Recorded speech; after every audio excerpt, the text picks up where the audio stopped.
Welcome back to the Night Shift, your safe space. We're talking about UFOs, UAPs, NHI, disclosure, telepathy, and everything else your friends, family, and coworkers are so sick and tired of hearing you go on and on about. It's 2025. New year, new you, new me, new everything. A chance to begin again in a golden land of opportunity. What is the Blade Runner thing? It's so great to be back with all of you. We're very rusty. I think that's going to become apparent the longer this goes on. So forgive the clunky beginning. We're going to try to get caught up on everything that's happened over the last couple of weeks. I don't know about you guys, but for those of us who have toddlers at home, we had to completely check out. And there was this just huge winter break. The holidays for me are just usually kind of a pain in the ass every year. So I'm always excited to get to January, just to get to that first week of January so I can start to get back to normal, some kind of like normal schedule. Xander, how about you, man? How was your holiday season? Happy New Year, my friend. I've not actually Welcome said back. that to you yet. No, you haven't. Yeah. Happy New Year. No, we literally rushed into the studio and we were 15 minutes to go. Yeah, it was... I would mirror your sentiment. Holidays are not holidays. Not at this point. They're hectic and really fun, but you yourself, you said, you sound tired. And I'm like, yeah, I am.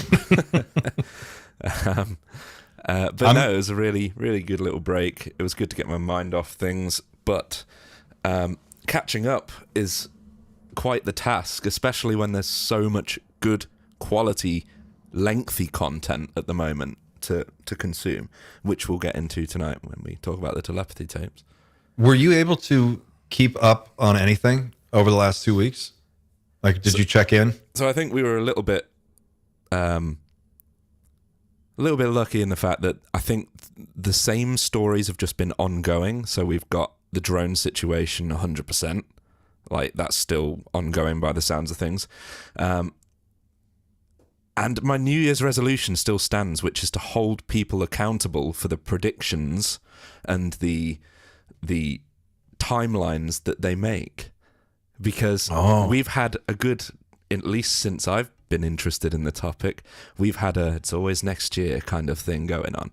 And I don't know about you, but I've noticed recently there are a lot of people pretty much going all in on this timeline now.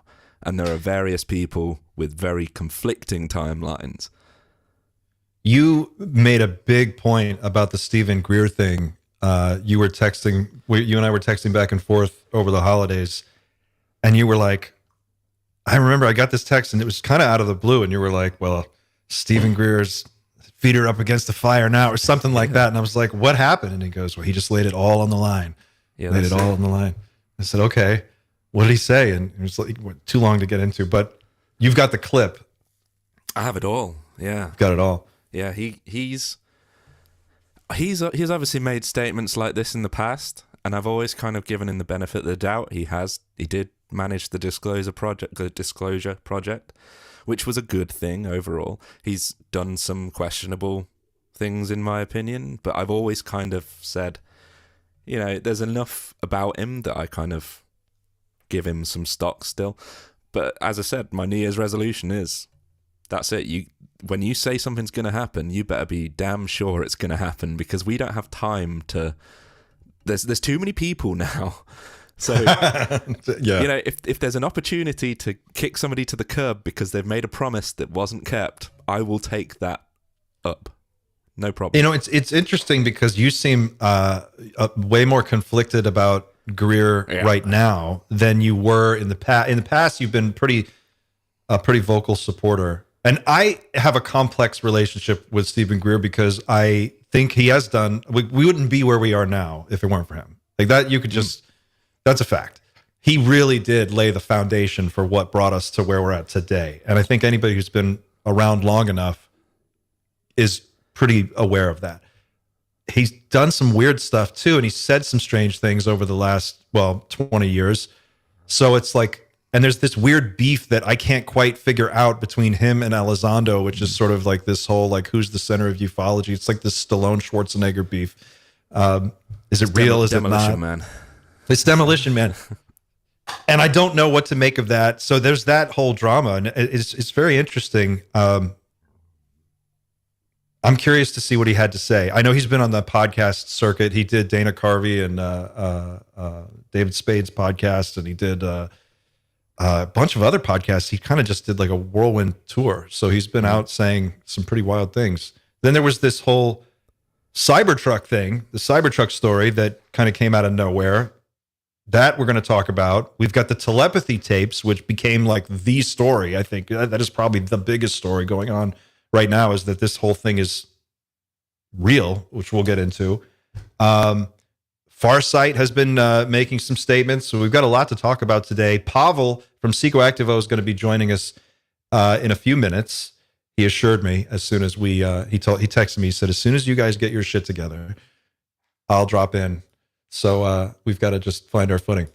Big shout out to Chris Hovord, member of the Mod Squad, one of the most important people on Team Night Shift. He pulls it together on the Discord server. He moderates our chats.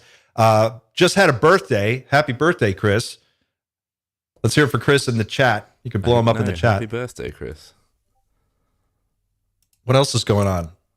Any other birthdays? Any other big events? Oh, I do need to thank everyone. Obviously, we had the album come out.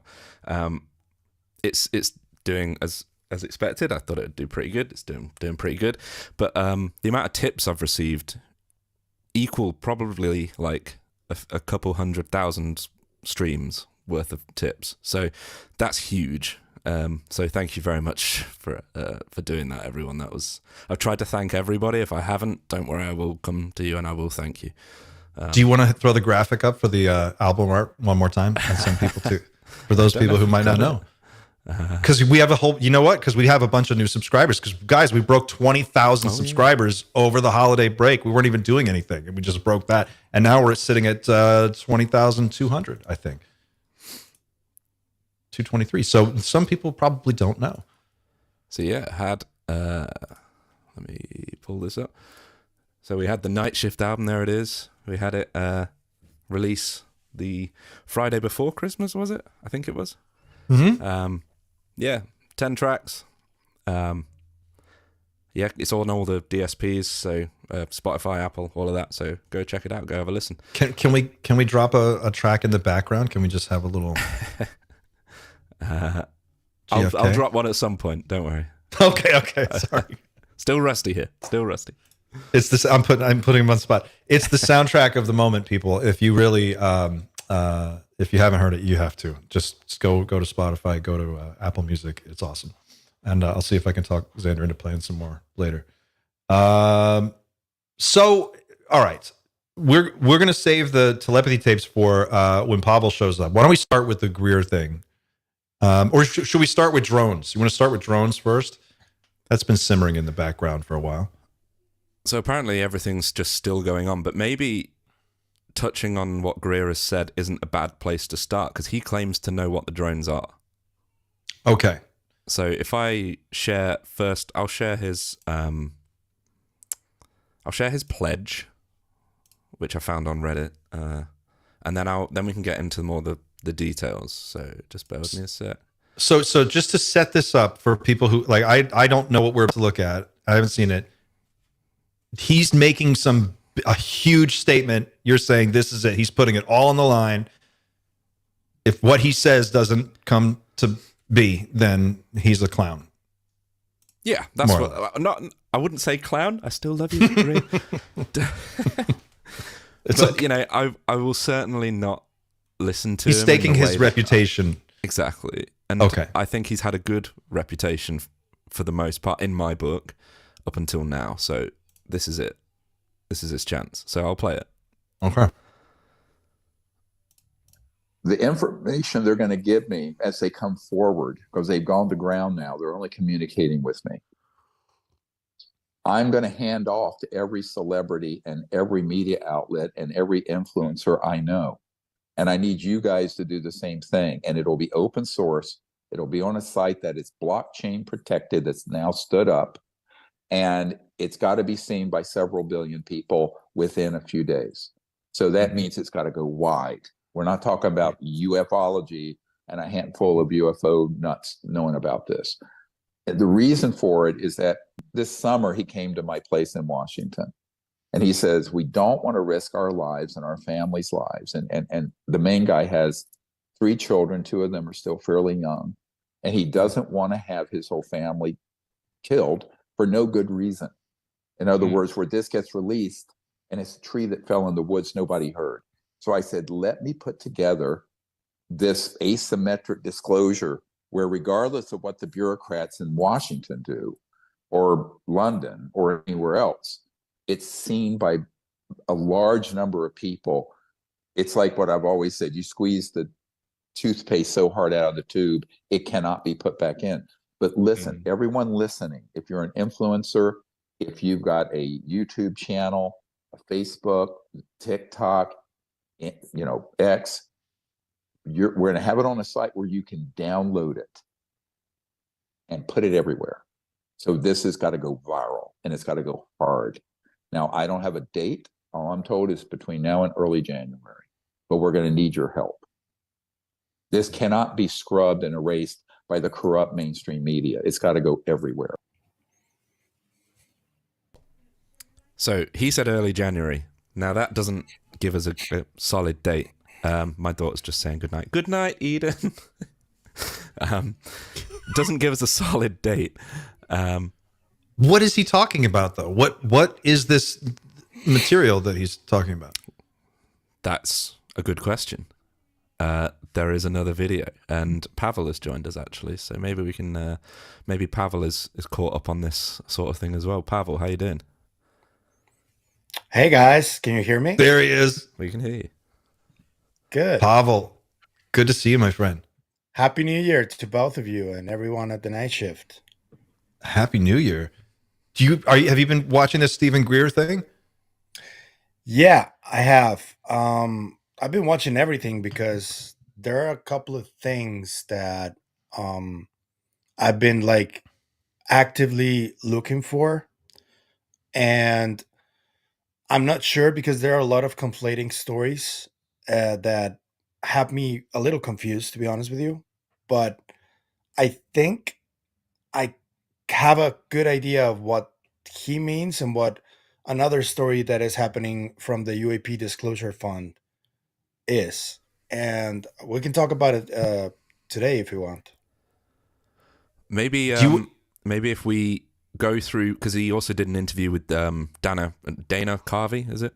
And David Spade, and he does go into the sort of information we can expect. And a few comments I've read already. Early January, yes. So I'm kind of, there's no specific date, so I would just say he's got the whole of January for me. And then after that no chance for me. And yes, somebody else pointed out that he did say it was blockchain protected, which I don't understand. It seems like a buzzword kind of thing. Because it is.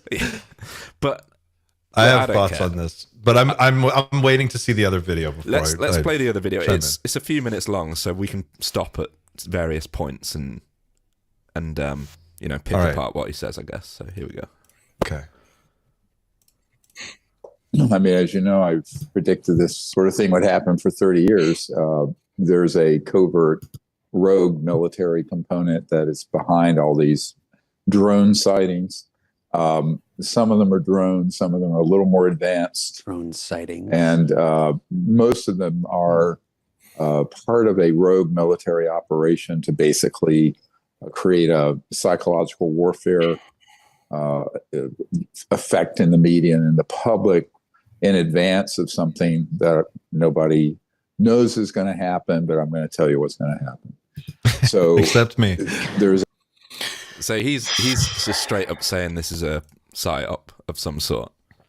Yeah, he's always said that, right? He's always been Project Bluebeam, 100%. Yeah. And I'm not saying it isn't, but he's going all in on that, and that for me is just direct contradiction with the Farsight Institute, Bledsoe, what Birdie said on our show a couple of weeks back. Basically, the remote viewing community. Mike Masters should be added there too, because I think he's like a key figure in this whole thing. I don't know why, but his unique preparedness for this and his credentials as an anthropologist and his books give him a unique place in this whole story, in my opinion. And we should also consider what he has to say about this. I think it speaks to a larger, I don't want to call it an issue, but something that I've observed about ufology for a number of years is that there seems to be like, it's what Diana Pasulka's probably getting at when she's saying UFOs are having their Christianity moment. You know, there's sort of this religious structure to the whole belief system of what's going on. And there's these beings, there's a hierarchy of beings. There's some beings that are at the top of this hierarchy. Then there's us, and we are not at the top. We're somewhere closer to the bottom. There's going to be this moment that takes place. That's going to be this miraculous thing. You have a group of people who are really fully invested in that idea. And that after that moment, I guess I'm probably one of those people, more or less, that after that moment, things will change in hopefully a positive way. And so there'll be this sort of reckoning, I guess. And then there's this other group that's sort of like, no, it's going to be this descent into darkness. It's going to be this fake event. It's going to be used to deceive us and trick people into falling for some kind of whatever. I don't know what the end game of Bluebeam is, other than, I guess it's always kind of like a one world government thing. But it's weird, right? Like it's the pieces are all there for these big sort of Hollywood moments to take place, and how much of that is real and how much of that is stuff that has been sort of made up inside the community and then magnified over decades and decades of talking about it. Yep. Does that make sense? You know, what's weird is, you know, everyone in real life that knows that I'm into this probably thinks I'm a weirdo for kind of being into this. But this is real life.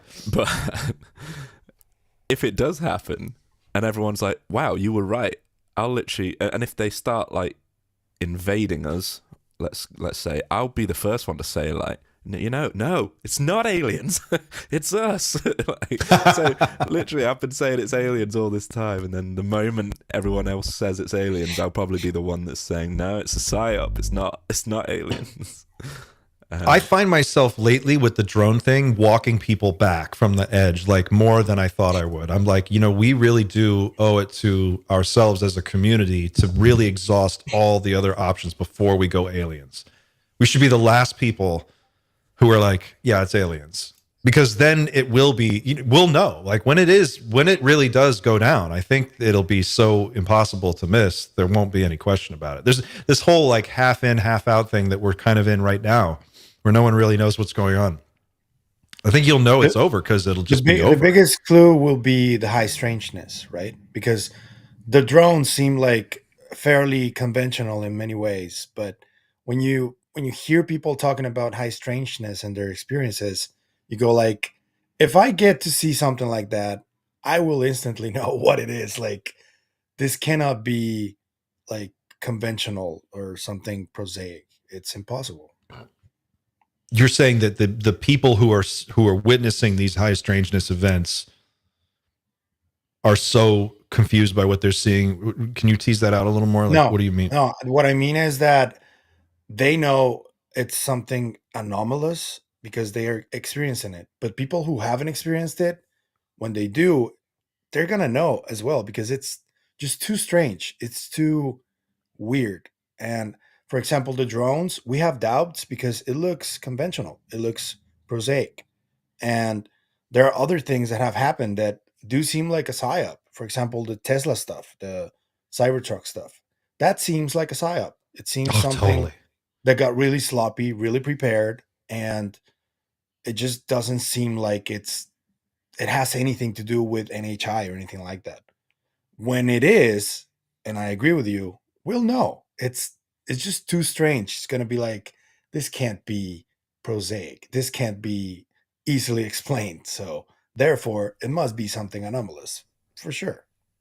I mean, surely, yeah, they'd have, if the NHI want to make themselves known and they have the ability to travel here by whatever means they have, then they have the ability to convince us convincingly, rather than us actually question the truth of whether or not they exist when they tell us they exist.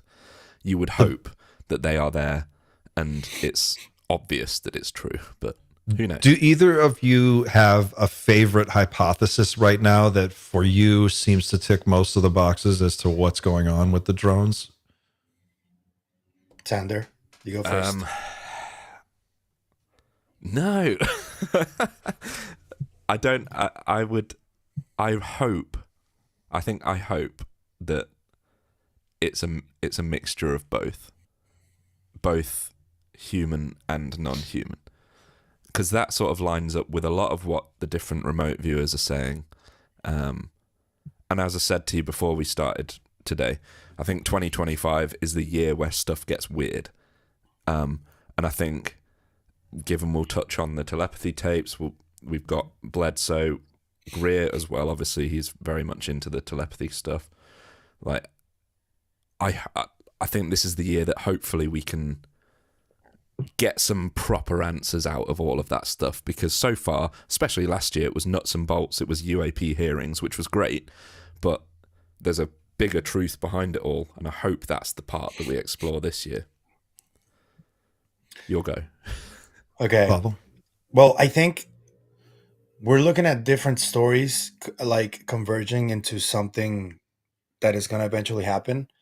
Because I don't know if you guys have seen and I told you about this, Clint, the podcast, the Ecosystemic Futures podcast with Miss Esteves, where Hal Puthoff was part of the episode 65 and 69. And they speak about new technologies very matter-of-factly.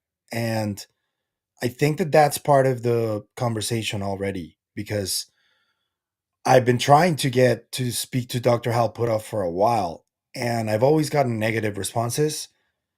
What I'm told is that he's always like, he has contracts underway.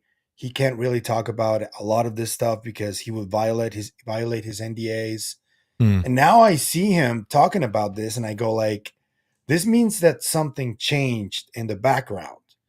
And that is more than likely that some other country cracked some type of new technology.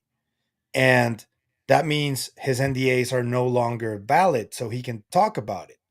So that's part of what I think could potentially be going on. These drones, they don't seem like they're NHI, a lot of them. But for example, the Oregon sightings from commercial airliners, where the audio, you can hear the pilots that are genuinely confused and in awe of the velocity that these things reach. And they That call is it a anomalous. UFO in the That is recording. anomalous. That's not a drone. That's anomalous. But the drones in New Jersey and Lake and Heath, I think those are some kind of tech that either a rogue actor or maybe a country already is like rubbing it in the US and the UK's face. And I think everything is happening right now. So I can't really put my finger on the drones are just this, because there's a lot of stuff going on up there. But yeah, that's what I think is going on. I think one thing that somebody in our community wanted me to point out today, it's all right, that didn't get a cable for Christmas. We had Zoltan in our community wanting to touch on mimicry, UAP mimicry tonight. So you're sort of, Pavel, you're saying they look prosaic, and I agree that for the most part they look prosaic. You get the orb videos still, but the issue with the UAP mimicry thing, though I think it might be possible, is that it's too easy an excuse to make when you're quite clearly looking at conventional aircraft. That it's kind of it's what you would say if you really want to believe that those conventional aircraft, are in some way NHI. And I'm not saying that's not possible, but it's just we need more evidence that sort of thing is possible. And so far, I've not seen any other than, I think the 4chan whistleblower talked about how it was possible. But other There than was that, I've not seen anything else. There was a white paper that I read years ago, and I cannot place. I thought it was a Rand Corporation thing, but I went back and looked for it, and I haven't been able to find it. And if anyone, I don't know who else out there just randomly reads white papers, but if you do, and this sounds familiar, please tell me. They were describing a hypothetical craft that would be made to look like a big delta shape, like a triangle shape, kind of a configuration, and it would basically be a conventional airship. That's the idea. But on the skin of this airship, they would have like an 8K LED display that could display anything. And if you've seen those like the MIT cloak shroud that they have that can like project video from one side to the other, and so it looks like what you're looking at isn't really there. This was the idea, and the idea being that like they could fly this thing over and it would just show a video of the sky on the belly of the craft, but it could also show video of other things. It could look like something else. It could be camouflaged as a different aircraft, for example, because it's essentially just a big flying screen. And this was one thing that they had been working on. This was back in the mid 90s. Didn't they talk about that in the podcast, Pavel? I think they talked about it, that Hal put off, and that they talked about it in that podcast. Did they get into that? Yeah. Well, there's a clip, Xander, that I sent you. The last hour gets really wild for me. It's like, so you're confirming this, and this, that it's supposed to be French science? What the hell? What's going on? I was so confused. There's a video. Did you have that video link, Xander, that is the drone in the test facility? They're showing this drone. The one that is shooting? Yes. Yeah, that's a really strange one. Yeah. This is in a Lockheed Martin test facility. Here, I've got it right here. In 1991 or 1992. Let's see here. Here goes Xander.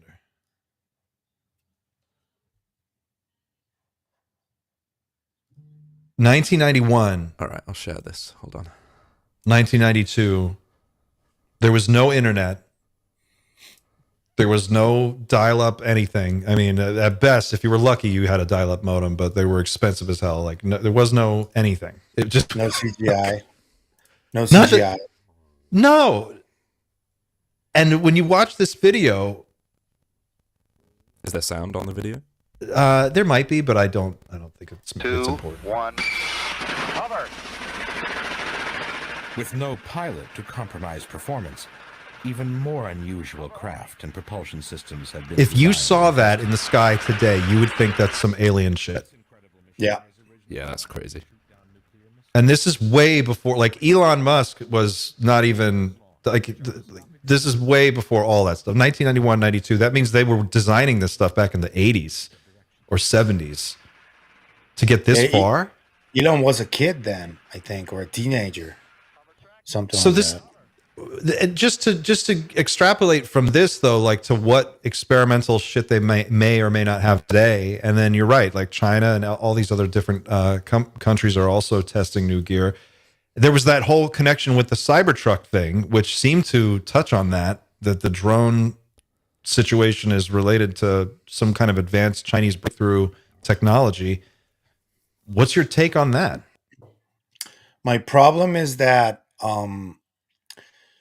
they went to one of the podcasts that seems to be the most biased on what UAP are.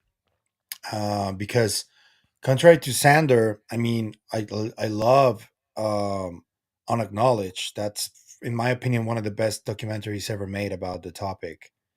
But I think that Dr. Greer has gone through a path that no longer gives him the credibility he used to have, because he charges a lot of money for everything. He hand cherry picks everything he does in terms of podcast and media appearances. And all the experiences I've heard from people that I trust that had interactions with him were negative. And that already tells me a lot about him. And Sean Ryan is like very much on board with everything he's selling, and he's very much against like a lot of the other narratives that are not Greer's. And I've also heard him talking about that he's positive that this phenomenon is spiritual in nature, and that it has to do with some kind of prophecy from ancient scripture, which, man, you can't really say that if you don't have the proof. And it's the same, everything in this topic is that way, right? But when you get into religious stuff, that rubs me the wrong way, if I'm being honest with you, because we know how religion was originated and created. So this guy goes to Sean Ryan, and that already tells me something. That already raises a red flag for me. So I need to cherry pick everything that happens right after that. Having said that, there's also details like the clearance he has that people don't say it that way. If you have a clearance that is use up for a use up, you don't go ahead and just say it like that. It's weird. It's supposed to be a non-acknowledged program. Well, let's take a look.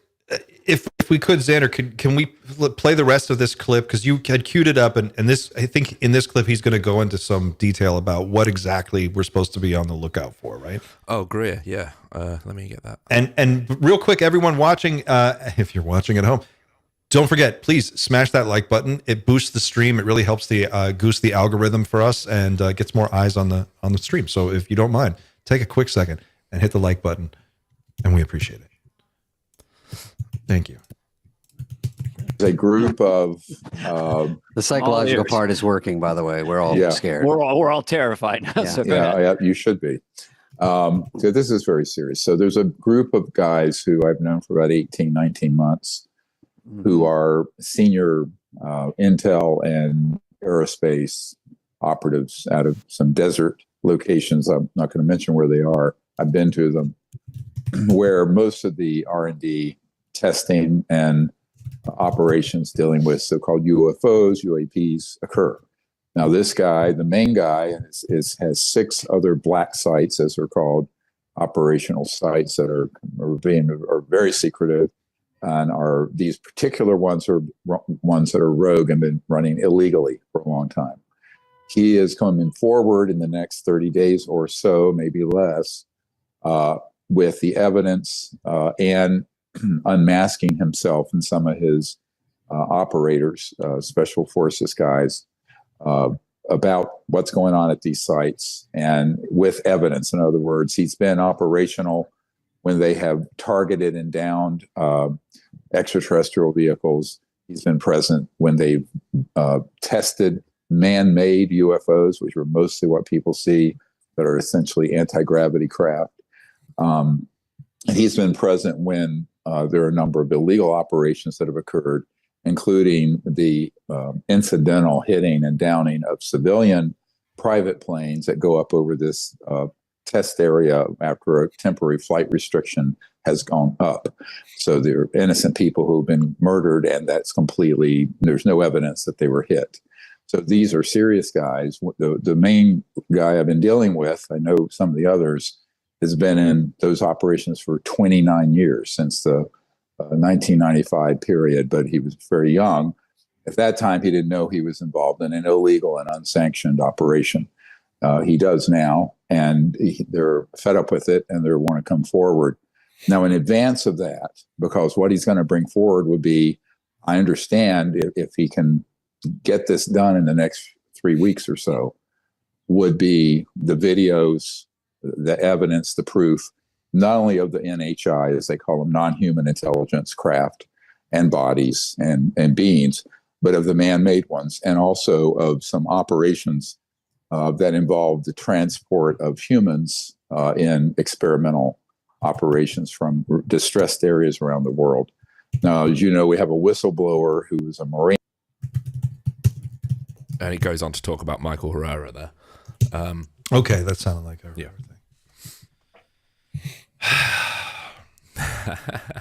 I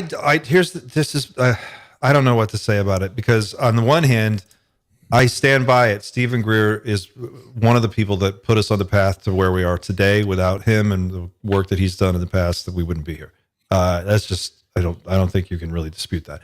His Disclosure Project and the original, again, you could go to his YouTube channel and look at all the interviews that he's posted from, recorded back in the 90s and early 2000s. He was the first guy to come out with all of the, he must have had 2-3 dozen whistleblowers that were saying all kinds of crazy things. And I've watched most of these interviews, and they are very competent, intelligent people with like detailed testimony in their video, and they provide their paperwork, and he had this whole process in place to vet these people. My issue with Stephen Greer is that he's been saying the same shit every year for 25, 30 years. And it's always like this nebulous conversation about quasi-private, governmental, security contractor, dark forces, special forces teams, undercover. It's a bunch of like gobbledygook terminology that just sort of one thing bleeds into another. And in the end, it's like there's no end to it. It's like he's always got this new guy that's going to be like, they're going to blow the lid off of all of this. And it's like, well, dude, you've been saying that for 25 years and you have provided a bunch of but how is this person any different from the other 36 or 40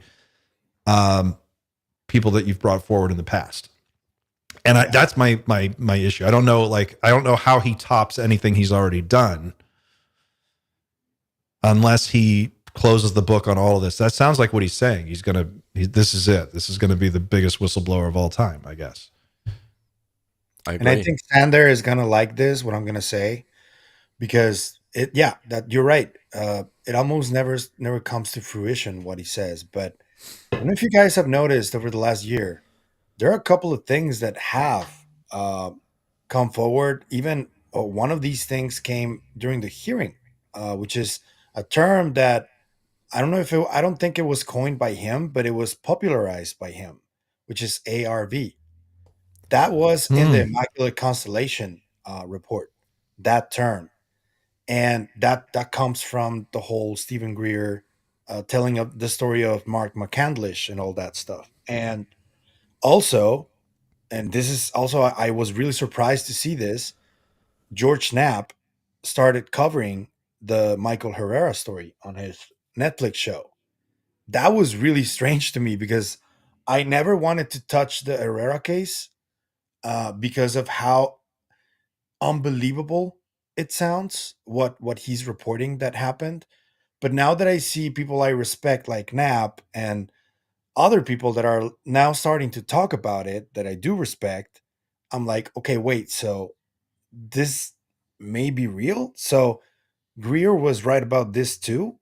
And now I'm a little confused, because I already have my idea of what I think Greer represents, but now I don't really know. It's weird.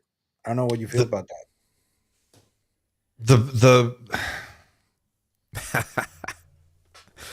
I'm convinced that what I saw in that video, I'm talking about the flare controversy, Flaregate. I am convinced I saw flares. That's what it would take an extraordinary amount of convincing to make me believe otherwise. The test I applied was if in my own head, if I was on this beach and I had just paid this man $3,000 and I had come to Florida to sit on this beach and meditate and watch UFOs appear, and I saw what I saw in that video, I would be pissed off and I would be so upset and I would demand my money back. So that's my litmus test for who I'm dealing with. Now, does that mean if I'm right and he was faking that, does that make him a liar and a con man and all of these terrible things? Not necessarily. Like, he can be telling the truth about all of the other UFO stuff and he can be faking something, or it could have been some kind of weird setup. I'm not going to say that I know for a fact that he's doing so, he's defrauding people. I don't know that. But if I was there and I had spent my own money, I would be upset. Yeah. That being said, he is a UFO celebrity, and we're in this weird moment now. And I think it can be kind of a trap for ufology in general for us to like look at it. Ufology is having a moment. That's obvious, right? Like we can all agree it's starting to have a bigger moment, and it's going to continue, and it's going to just get even bigger the longer we go. But that creates a hunger and a need for content. And so anybody can come forward and be like, well, I know the whistleblower who's going to blow the lid off this whole, you can do this forever. And you can just always have somebody there's always somebody who was going to show up out of the shadows and have a story, and then you can make a show about it. So the fact that George Knapp's show is touching the Michael Herrera story, I don't know if that means it's more legit. I think it just means it's content and it's interesting. And so they're going with it. I do think it's also very interesting with Stephen Greer how curated his media appearances are. He won't just show up on any podcast. Lou, on the other hand, when Lou hit the scene, he was doing if you had 5 subscribers, Lou would show up and he'd be like, I'll talk to anybody. He was hanging out at Starbucks, just talking to people. But Stephen Greer's always been really, really picky about who he'll talk to. And that's not a good sign. Yep. I've got some defenses here for Daddy Greer. Go ahead. So he has come under fire quite a lot since he's made these predictions, let's say. They're more than predictions. They're pledges more than anything, I think, at this point. He's not... he's saying that he's having a hand in what's going to happen, so it's a pledge more than a prediction. So yeah, he's taken some flack on specifically on Reddit the last couple of weeks, and on the flares thing. Look, you're right. I agree. The video does look like flares. We could be wrong about that. That's true. But they look like flares. So what's more likely? Probably flares. But you've got to then connect that to Greer, because all we've done is ascertain that he's misidentified something. You have to then connect those flares being dropped to Greer. Well, he hiked those people out to that spot on the beach, and he pointed to that point in the sky, and he said, "Look over there." And then he goes, "Turn off your night vision." Don't. The thing is, when you're over a beach, when you're next to a beach, that's a lot of sky to look at. That chances are, like if you're on a flat area, which beaches always are, you're gonna see some stuff in the sky. I'm not going all in for Daddy Greer here. I'm just saying that you're playing devil's advocate. There's another step you've got to take to connect Greer to the planes. And so far, I've seen zero evidence to suggest that he paid somebody to fly a plane out there. That's fair. And I think I'll go one step further on that point. He is the type of guy that if he is bringing forth legitimate information, of course they would try to embarrass him publicly and take him out. And that may be what happened with Lou Elizondo and his thing, with his where he had the photo that looked like a lamp, and they were like, he said it was a mothership or whatever. That's possible. It could just to poison the well and make it so that no one trusts anything this guy says. They set him up, and then they publicize that, and it's like, oh well, people just write him off. That's possible. But as I said, he's made some predictions in the past. They've always been quite far in the future up until now, where it's literally he said something's going to happen in less than a month. So yeah, that's, as I said, that's it. That's it for me now. He said something is going to happen in January. Okay, so this is his opportunity to prove us all wrong.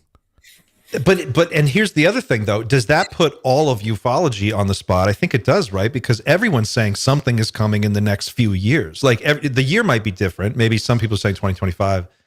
Some people are saying 2027. But there's a lot of years that have been thrown out, and they seem to be like within a 5-year span. There's something pretty much everyone agrees is going to happen. I think the question is like, what could that be? Try this month, because I've seen a lot of the big wigs, quote unquote, saying that in January we're going to see stuff happening.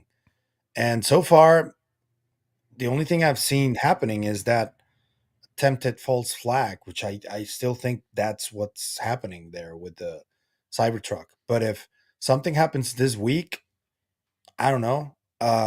Obviously, I'm hearing a lot of stuff that may be happening or may not be happening.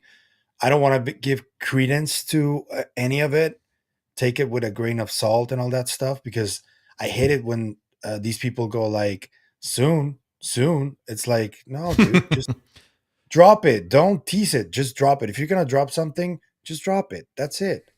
Don't, you know. If you don't mind me Well, pointing out. Sorry, you go. you just talked to Matthew Pines, right? Yeah. You dropped that interview, which I have not had a chance to catch up on yet. But you and I were talking, and you said he said some pretty interesting things. Can you talk at all about what was in that video and what he told you?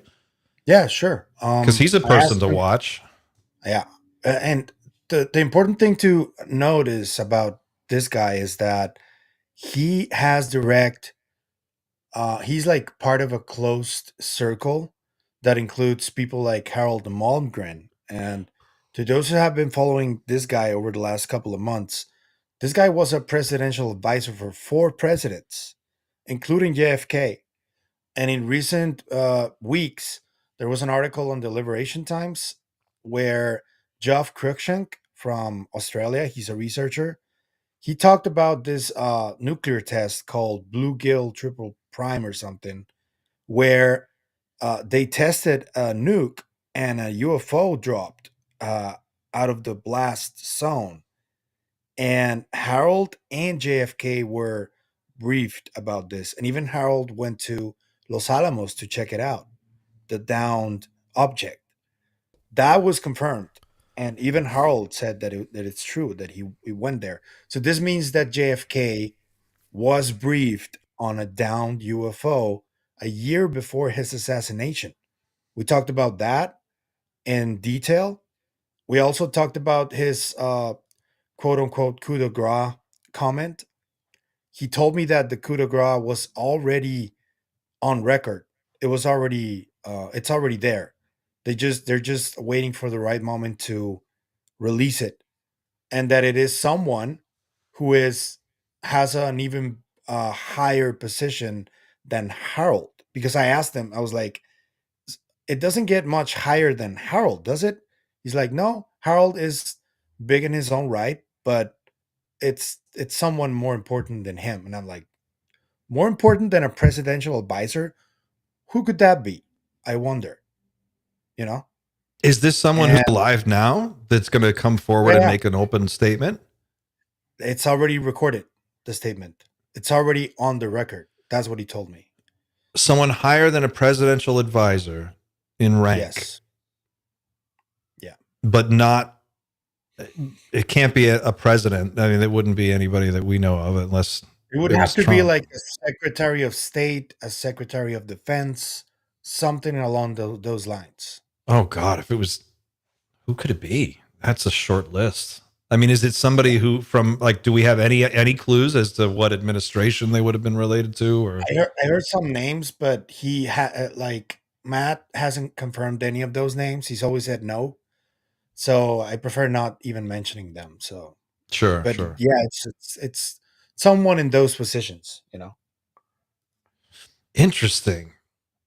So so Matthew Pines, who is in a position to know a thing or two, who's in that inner circle, is telling you that the statement that is going to close the book on this is he that confident? Is he saying that what he's sitting on or what is coming is going to be the end of this conversation? Like we'll be able to move on? Well, he named it coup de grace, and then he told me that he may have he doesn't like that term anymore because it was like overused. But I think that's what he's saying. Yeah. I think he believes this statement that is already on the record, just waiting to be released, will potentially end the conversation. But if any of what Greer and other people say, for example, Ross recently stated that there was a story coming about psionics, and part of the GATE program was involved in this story that he was going to drop. If any of this ends up dropping, it's not just that statement. There's a number of different things that are happening at the same time, different storylines that, yeah, could potentially close the conversation and that would be that. Did Matthew give you any thoughts of his own on the drone situation? Like, what does he think they are based on his? I saw him more inclined towards the China stuff and the breakthrough on because we spoke about this podcast that I mentioned earlier, and he's also he was really giddy about it because I'm thinking that he's one of those people that keep hearing about all of this stuff in the background. And let me tell you something though. I have been seeing activity because I speak to people who handle money, like hedge funds and stuff like that. And they have been telling me, dude, money is moving towards new technologies. And I'm not talking about just a little money. It's like billions and billions of dollars of money to new technologies that have like these weird generic names, but the people involved are like, you Sure. know, involved in this stuff. And if that's happening, it means major corporations are taking this shit seriously. Are we talking about the commercialization of reverse engineered UAP technology and I think that's moving it into the open market? I think that's at the very background of this. That's what this is all about, I think. That's Because why it's if being it- so secretive, you know? If the so it sounds like the drone discussion is, there's two groups of thought or two schools of thought. It seems like there's the group that is saying there's some kind of like breakthrough technology that China or an adversary nation has got, I guess China, and they're bringing this stuff in to test it or to show as a show of force that they can fly these things around with impunity, which I guess that makes some sense. That sounds like pretty much what the Cybertruck guy, his email said. But there's this other group or this other school of thought, and I guess Farsight is in this group. I want to talk about Farsight for a second. And they're saying this is a completely different situation. Have you followed anything the Farsight Institute has been talking about with regard to this? What are they talking about? I haven't. I'm sorry. Xander, what can you bring us up to speed on Farsight? Have you been following this? Just a little bit. They a group of remote viewers, and they've characterized what's going on with the drones as basically NHI now making contact with us, and they've made predictions again for January, and they say that the drones are going to get bigger, and to the point where they basically become undeniable. Like you said earlier in the show, that it's going to be unquestionable. We're talking stadium-sized UAP. I think they said that there was somebody who's unrelated to the Farsight Institute, but I would say is just as all in on this idea. She's some sort of TikToker. I'm not on TikTok. I don't even know her name, but I just saw the video of her earlier. Yeah, she again said that these massive, undeniable UAPs, and she's a remote viewer, apparently in touch with the NHI, just like the Farsight Institute. Apparently these UAPs are now in place, but they're just waiting to reveal themselves in a way that doesn't scare us, because obviously a stadium-sized UAP just appearing would probably be a bit of a panic for a lot of people. That's obviously in direct contradiction to what Greer is saying. He's saying it's all human at this point, and that it's pushing an agenda of what Clint said earlier, which is the Project Bluebeam and the One World Government control and all of that. So not everyone can be right, but at the same time there are also overlaps of all of these different storylines. For like when we interviewed Birdie, I just so happened to that day read Greer's what they call a dead man trigger statement, and he'd mentioned several times that a lot of the people that had been threatening him were part of the Mormon church. And it just so happens that in Birdie's view of what's going on with the drones, there is a Mormon within the Pentagon who is well aware of all of this, who is going to be a central figure when it comes to the disclosure of all of what's going on. And I just found that really weird. And when I mentioned that to Birdie, I remember she was like, wow. And I was like, what? And she was like, she didn't know. She had no idea. And it feels like all of these stories, these storylines are starting to converge in a way that at the moment doesn't make sense. but probably can make sense when the truth is revealed. Does that make sense? Yes, that makes sense. And I think that's the most interesting thing about all of this is like how surreal it all seems. And I think that's due in no small part to they are running psyops on this community. They have to be. They've got to be. They never stopped. I can't imagine that they ever gave up on trying to like just muddy the waters and like really just mess with people. So who knows, like internally, what bits and pieces of all of this, like which threads actually lead back to some kind of real thing. My suspicion is that, like Pavel, what you're saying is probably it. It's probably money. It's going to be, you're going to watch the big money shift in a way that is going to, you'll see like people getting prepared for the changeover of the economy. It sounds just like we're on the cusp of just seeing some really revolutionary technologies finally come to become available on a massive scale. That's going to really change the way we do business. Yeah, and recently that's the there real was thing. a company that just released an egg that is basically it basically powers a house with nuclear energy for like 20 years. I don't remember if it was Enron or Exxon, something like that. One of the most evil companies in the world. And they just released that stuff and they just presented it. And it's like everybody's moving in on the new clean energy market. And it also has to do with these technologies with where I still don't know if it's true or not is if either humans had the breakthrough or they had a breakthrough because of reverse engineering, you know? That's where I'm still I And it's don't so know which it's is so which. hard to know because like at this point they've had 60 70 years of the tech, like whatever technology, if you believe Colonel Phil Corso's story, which I do, they were handing out Roswell technology back in the 40s and 50s to companies like IBM and these other companies of the time. And who knows, like over the decades, how many times those materials changed hands.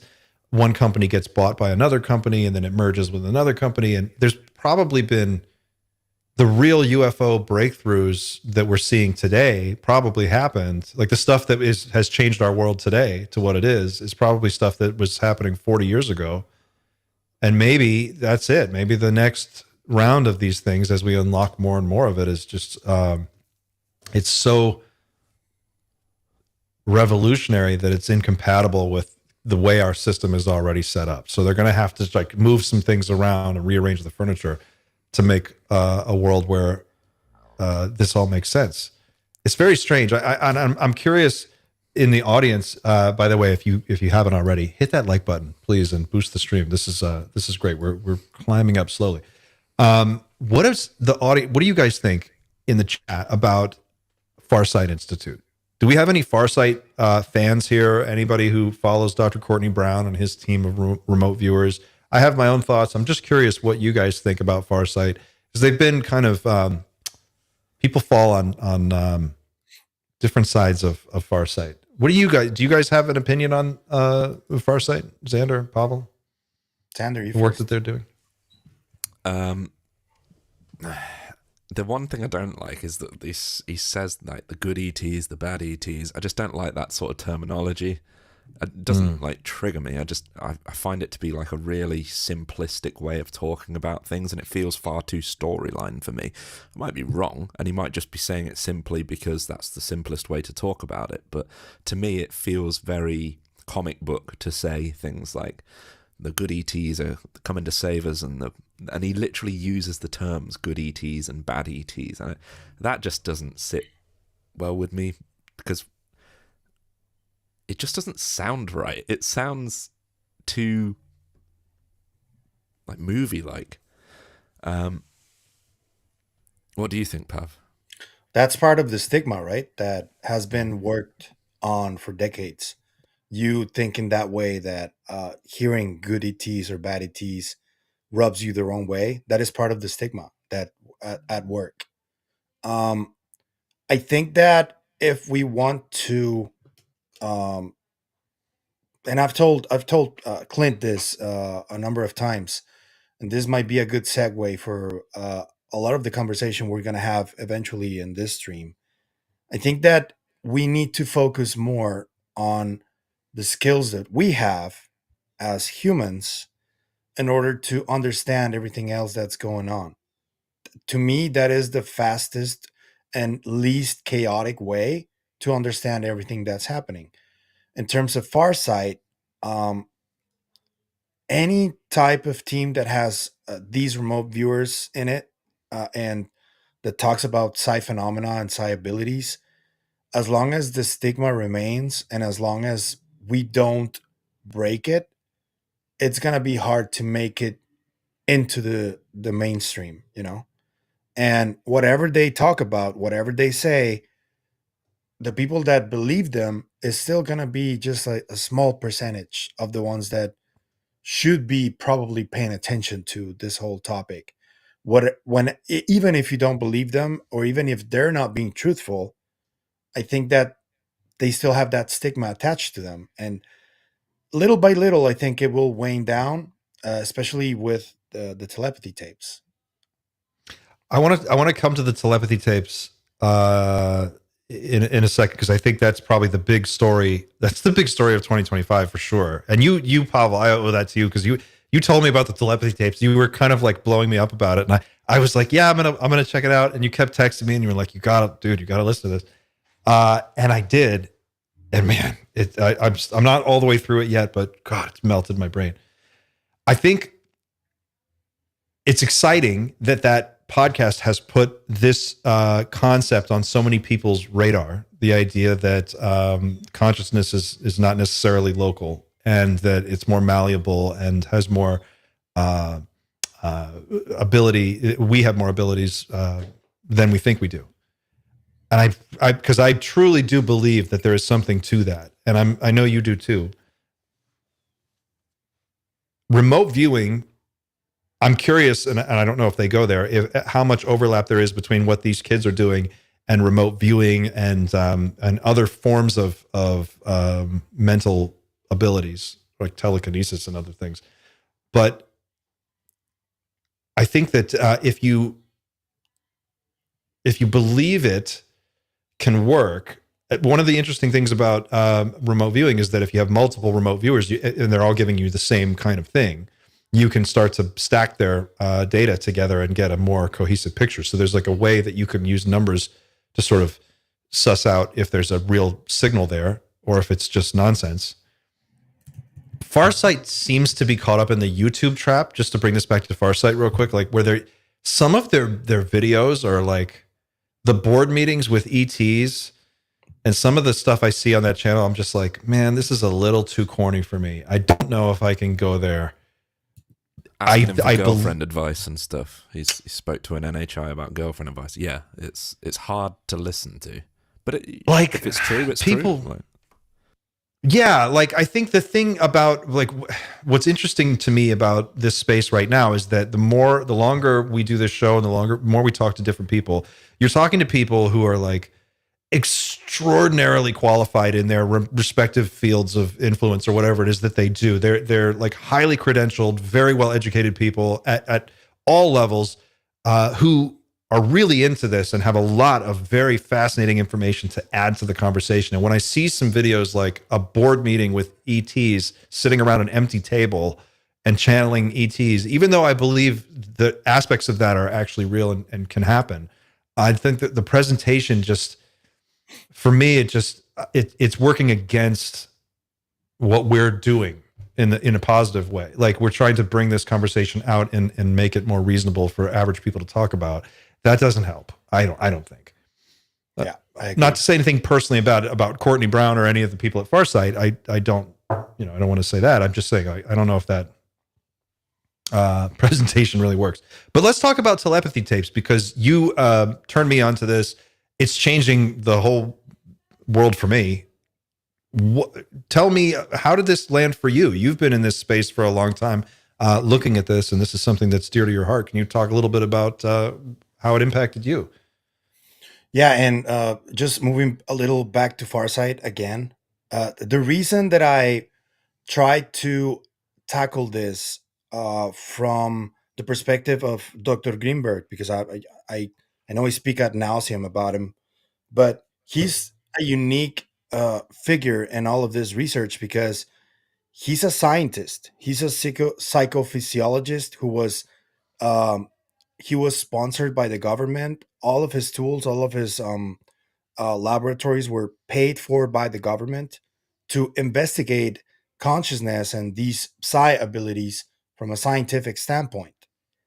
And I think that people like him are the ones that will eventually get to some breakthrough.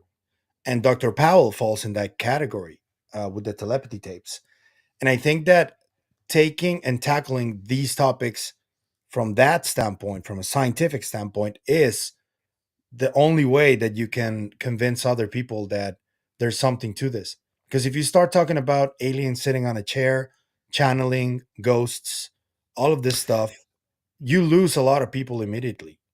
That happens. Well, let's back this up a little bit for people who don't have a clue what we're talking about, because I imagine there are that's the problem with it being in space, is like we all talk to each other so much that I don't know how much the regular person actually is up to speed on this. Just set up the telepathy tapes as what is this podcast and why is this such a big deal right now? Back in the 90s, Dr. Diane Hennessy Powell, who is a neuroscientist, she's from Johns Hopkins University, which Johns Hopkins is an entirely different story, but we'll have to tackle it later. She started studying autistic savants in the 90s. And she had no idea that, well, she started in 1986, but she became really, really prominent in the space in the 90s. And when she started looking at this, she started receiving mails on to her home from parents of nonverbal autistic children telling her that their kids could read their minds. And she started her mailbox was flooded with mails from these parents, and she had to start looking at it because there were so many. And when she started, she realized that there was something to this, and she started conducting tests, and she realized that, yeah, that was actually happening.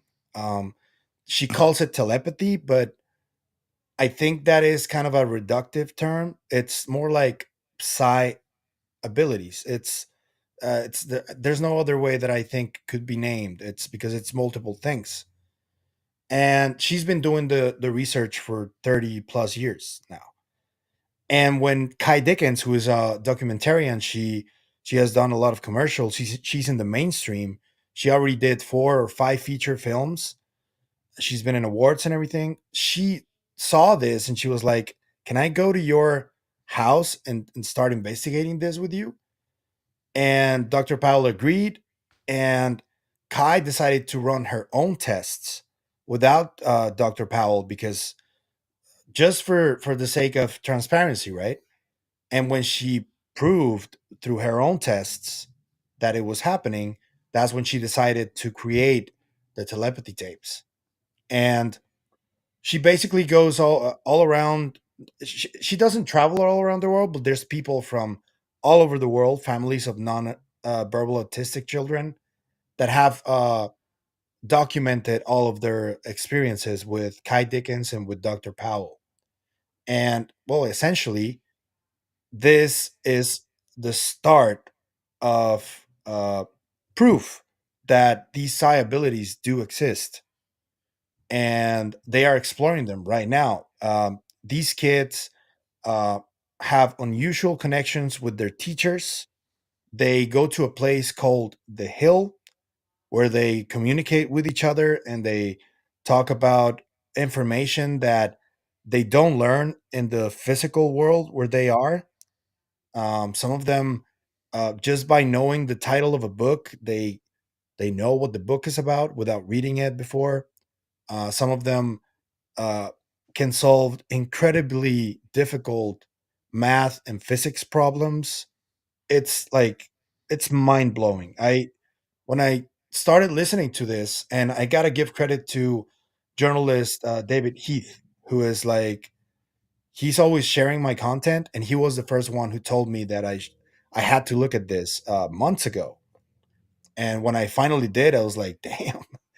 I Yeah. couldn't believe it. When I finally put it on, I was just, 'cause I had my kid was home from school and I just didn't have the time. I couldn't get that time of just clear focus where I could sit there and listen to it. And I finally got some time and I started listening. And by the second episode, not even by the first 30 minutes of the first episode, you're hooked. You're just like, holy shit, is this real? And the second episode with the kid who could see through his mother's eyes, he could plug into her eyes and see what she was seeing from another room. And they were showing her abstract art and weird abstract paintings that like you couldn't just describe. And he was getting it right. He was like, get every single time. And it's like I made it to the fourth episode. And for those people who haven't listened, yeah, it's so fascinating because it sounds like there's this culture of complete telepathic culture of this group of children who can, like, without seeing each other, without being in the same state, they know they know each other. They're friends. They socialize together. They teach each other skills, information. There was one story about a boy who lived in a different state and wrote a letter to, I think it was the kid Houston. I think that was in episode 4, and he says it was a letter saying, like, I'm so glad to be your friend, and they had never met. They had only known each other telepathically through this hill. They called it, what do they call it? The talk on the hill, or which is sort of like an open telepathic channel that they can all go to. It's like a room, like a Discord server. They just go there, and they can just see each other and talk to each other. And they were also talking about seeing people who weren't visible to anyone else in the room. They could talk to other beings and see other beings. Yes. And this is where I get a little confused. And this is where I keep talking about that we need to approach this as scientifically as possible, because some of these kids do mention angels, God, demons, stuff like this. And they call them spiritual gifts. Even Kai Dickens mentions this term. And I asked her, when I spoke to her on the channel, I asked her if it was possible that these are just mental gifts, psi abilities that are being confused by spiritual gifts, because I keep going to this place where if you talk about stuff that is spiritual or religious, you lose a lot of people, and you can't have that. You need to be more open to the idea that this could just be new science that we don't understand, and we're beginning to understand it. And do you think it's like it's a vocabulary thing? It's just that people aren't comfortable with using the vocabulary of spiritualism or religion to describe something. They want something a little more familiar to them. Yeah, but I think it has to do with the programming that humanity had since year 0, when religions were created. That's also part of it, because I'm a big proponent that Abrahamic religions are the first control system that existed. And it's a programming that's been happening for millennia. So that's the way I see it. I don't think it has to do with the wrong vocabulary per se. Well, maybe not the wrong vocabulary, but I guess what I'm trying to say is, like, the materialist paradigm has limited the space of conversation to, like, what can physically be pointed to or proven or shown in a certain type of experiment. And maybe that has limited our imaginations as to what we could actually be looking for and how we might find it. And that's why I think it's so interesting that it's like, my understanding of mainstream science with regard to telepathy is that there's no possible way it could work. Like, that's just kind of always been the go-to. But obviously it's like, if you listen to this podcast at all, and if anything they're saying is true, then it's clear that not only does it happen, it's real, it's testable, it's provable, it happens a lot, it happens to a bunch of different kids. They can all talk to each other, they can read each other's minds. I mean, it's like, what we're talking about here is a fundamental, complete paradigm shift in the way we understand what consciousness is, what it's capable of, and how we should relate to one another. That's as big as UFOs. That's as big as anything else we've been talking about. And that, like, we can comfortably say that's real, I think, right? Do they get into, is it a teachable skill in the later episodes? Do they talk about that? Can it be conveyed, like, from, is it only children who are nonverbal and autistic that have this? Has Sanders heard the tapes, though? I'm wondering. I'm on episode 6, I think, at the moment. Okay. But what do you think? To answer your question, Clint, there does seem to be the ability to be a back and forth. I'm just now getting into that section of the episodes where they talk more about talking back, effectively. Once you hear the voice in your head, can you talk back to the nonverbal people? And the answer seems to be yes. If a telepathic child, if you are in a room with not that it matters if you're in the room, but let's just say like you and a telepathic child are in the room and it's just normal old you and then telepathic child, if they talk to you in your mind and you can clearly hear it and you know that's them, you're saying based on where you're at in the series, they think you can... I guess the only spoiler I'll say, because I don't want to spoil it for everybody, that I'm at a section where these children had decided they're going to effectively bring their teacher up to speed on what's going on. And there's this one incident where the teacher is looking after one student and then she hears this big voice in her head, like just saying her name, like basically saying, I need your help. And this teacher hears that voice and effectively replies saying, just give me a moment, I'll get to you. And then as soon as she did that in her mind, everybody in the class like laughed and started clapping because there was a slightly vocal child in that class, and she said, they said, yeah, she did it. And then everybody clapped and left. Get the fuck out of here. Yeah, dude. It's wild. Yeah. That's crazy. Without saying any more spoilers, because it is an incredible listen. And right from episode 1, we're talking about 100% accuracy, which is insane. And I'm trying, like, there's got to be some criticisms. 100% there are criticisms of it. I'm trying not to read those yet because I want to experience the part. It's like getting the spoiler for a movie. I want to enjoy the podcast first and then get into what's wrong with it. Sure. No, I would love to hear what Gary Nolan has to say about that. I'm sure he's listened to them. He must have already. If he's not already finished, he must be working his way through. Everybody has. It goes so far back in the UFO culture that there's this consciousness connection that at the end of the day, when we get to the bottom of it all, when it's all understood more or less, that we're going to find out that consciousness just isn't what we think it is. It's not. It never was, and the way it works is different. This has been around for so long, and this Telepathy Tapes podcast seems to be like one of the that is actually a huge UFO confirmation in a way, because if that's true, and you're right, Xander, they're saying 100% accuracy, 100% again and again with different kids, they keep trying to like trip these kids up, and they cannot do it. It's crazy. Then that opens the door to all of the craziest stuff you've heard from remote viewers that sounds just so far gone, like advanced civilization on Mars. Like a bunch of different RV sessions and RV experts have talked about that. Ingo Swann, all his stuff.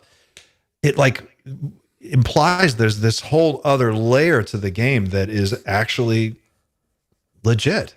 There's a slight connection to Daddy Greer as well. Oh my God. They haven't mentioned this in the podcast. I don't think, I assume he's probably not mentioned whatsoever in the podcast, but there's, I think one of the earlier episodes, they talk about how do we get this knowledge out to the rest of the world? And I think the non-verbal speaker says something akin to, at some point, there will be so many people doing it that we reach a critical mass. And that's the specific wording that they used. And Greer has said those specific words when it comes to making contact with NHI. He said that years ago. He said, we don't need everyone to do this. We just need enough people that we reach a critical mass, and then everyone will suddenly be awakened to it.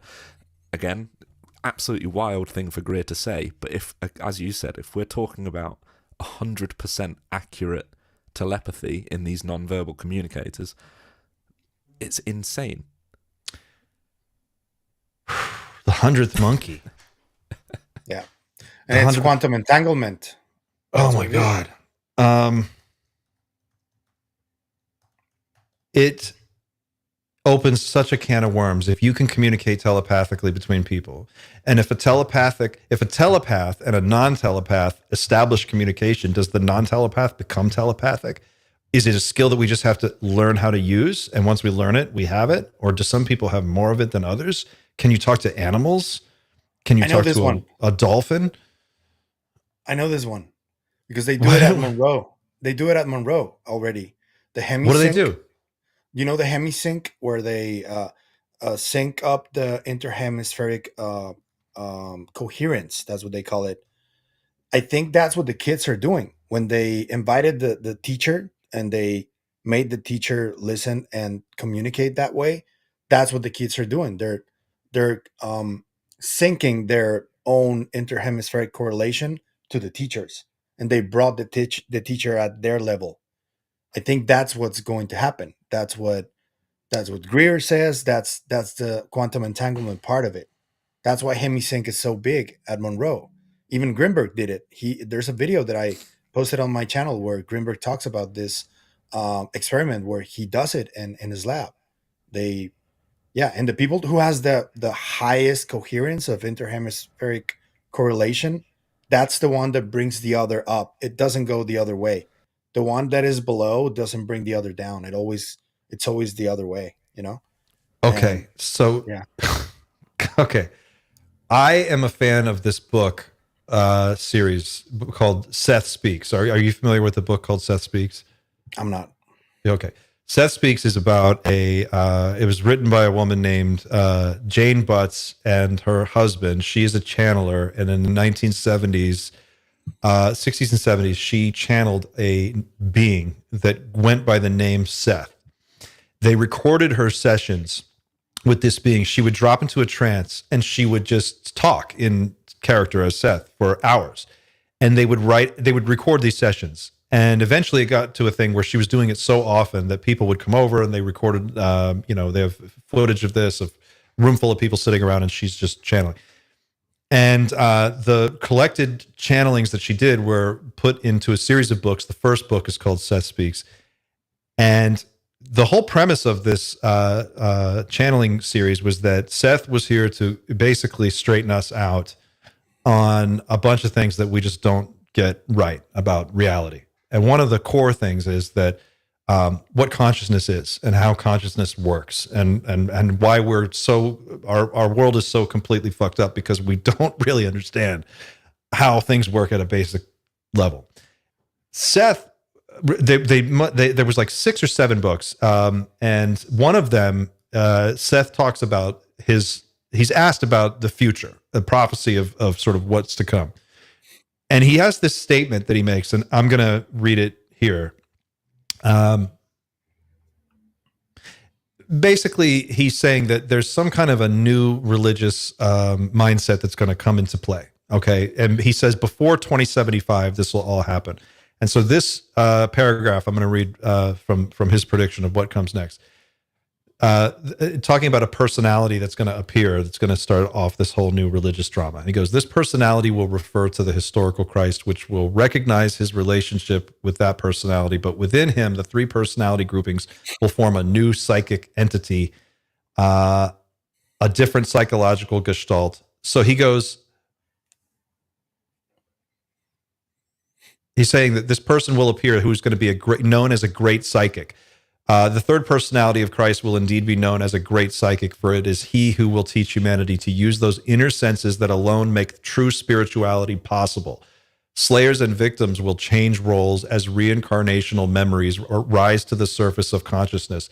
Through the development of these abilities, the sacredness of all life will be intimately recognized and appreciated. The expectations were set long ago in your terms, and will be fed by new prophets until the third personality of Christ does indeed emerge. And then he goes on to say, the results of this will be a different kind of existence. Many of your problems now result from spiritual ignorance. No man will look down upon an individual from another race when he himself recognizes that his own existence includes such membership also. No sex will be considered better than the other or any role in society when each individual is aware of his or her own experience at many levels of society in many roles.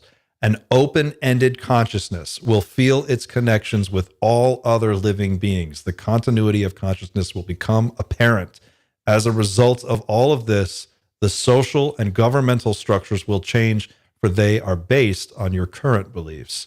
Human personality will reap benefits that now would seem unbelievable. An open-ended consciousness will imply far greater freedom. And it just goes on. It goes, and it basically talks about how basically humanity figures out how to be psychic, more or less. And it's like this ability that we just didn't know we could access. That prediction is like 50 years late. I think it's you think so? It's starting to happen now. Do you think it might take that long? I don't Could think take a few years.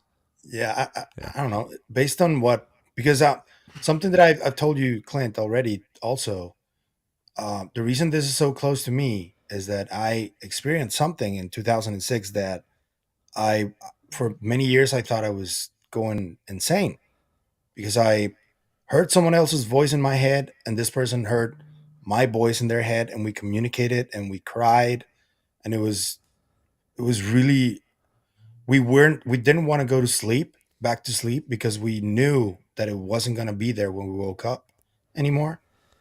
And after we woke up, it was like, that happened. Yeah, it happened. And that was that. Can you talk in a little more detail about what exactly happened? Yes, it was February 14th, 2006. It was right as I was starting my decade-long psychedelic trip with different types of psychedelics. We decided to drop some acid on that day, just to trip out, just to hang out. And at a certain moment during the night, we started realizing that we heard each other's voice in our heads. And when we realized what was happening, it was very apparent that we call it telepathy, but we don't know if it was just that. It's as I told you, telepathy seems like a reductive kind of term to me, because these skills go much further. But as far as that night is concerned, we heard each other's voices in our heads and we communicated. And given that it was with a psychedelic and how stigmatized psychedelics have been throughout history, I never really wanted to get into it that much until I created the podcast. So I was like, I had those experiences. I had a number of other experiences that are slightly different, but related in some ways. And I was just, I want to talk about this. And that's why I created the podcast. But yeah, that stigma, to this day, I still get comments like, you're a junkie. You don't have credibility because of that. And I get it. I mean, the stigma is so strong. The campaigns have been so strong about these topics. Uh, I heard Dr. Hal Puthoff in that podcast at the very end, the very last 10 minutes. He said something really interesting to me, that he was like, whenever you see a topic that has a lot of stigma associated to it, it is probably because the government or some government entity is studying it seriously, and they created a stigmatization campaign just to move attention away from it. Every single topic, and that includes psychedelics. Oh, it starts. I think it would start with psychedelics, right? Like, look at what MK Ultra was. Look at what all the CIA stuff. But they figured out back in the 50s, or was it the 40s or 50s, where they could give LSD to soldiers and they just would refuse to fight. Yeah, like that's crazy. You can't have people just take this stuff and like refuse? Then suddenly everybody's a pacifist. They're like, whoa, what good would that be? I think you're right. So the question is, did you know the person that you were communicating with? Did you know them in regular life? Yeah, we're really good friends. And when I created the podcast, I reached back to him because for a long time we were like, this was just part of the psychedelic culture.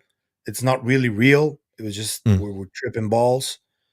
But then I reconnected with him and I was like, do you remember this? And he was like, yeah, I do. Do you think it really happened? He's like, I don't know, man. It's hard to say, but I do remember it happened that way. I don't know if it was part of the trip or if it was something else. And then I started just sending him all the information that I've gathered over the years. And he was like, so maybe it did happen. We just, When you heard of the voice in your mind talking to you, did it sound so completely different from your own internal monologue that it stood out? Or did it take you some time to sort of go, oh, this is a different person? It took me a little while. And then I focused a little more. And then I realized it was my friend's voice. And then I just looked at him and he laughed. And I was like, wait. And I wasn't moving my mouth. And I was like, wait, is this really happening? He was like, yes. So you had a real-time conversation. Yeah. Completely in the mental realm without any. And how far apart physically were you guys located? A couple meters. We're in the same room. Same room. Yeah. In the same room.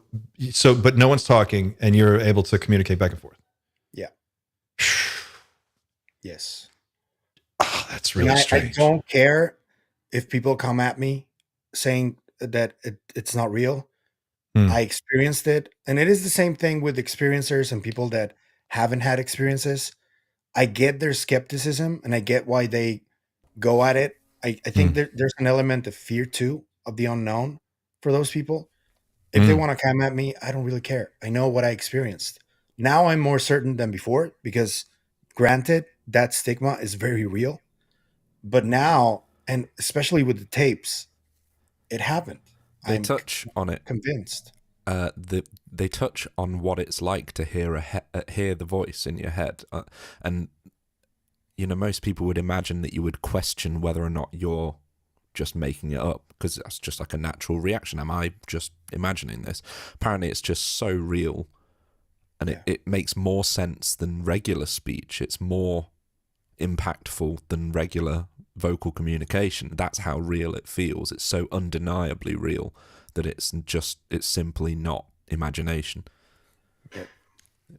But it's more of a fullness of communication, and it's more complete than just hearing words in your mind's ear, right? Like it's like you're getting it feels like a big chill through your whole body when you hear the voice. It's like, and then you hear the voice, but it's the chill first, and it comes from, for me, it happened like that. It came from the lower back, and then it just, like, I heard the voice. And I was like, what the hell was that? That was weird. I remember in Day After Roswell, Colonel Corso talked about having a telepathic communication with a being that he encountered in a desert in New Mexico. There was something going on that the radar picked up, and he drove his own car out to check it out. And he gets out to the desert, and there's a cave, and he goes inside this cave. He sees a craft. Nearby, there's a cave. He looks inside the cave. He sees a being inside the cave. This being wearing a suit and a helmet and some kind of I don't know if it was a helmet, but he had something on his forehead. He talked about a crystal. There was like a crystal here. It sounded really bizarre. And he says that in this cave, he has a non-verbal telepathic conversation with this being.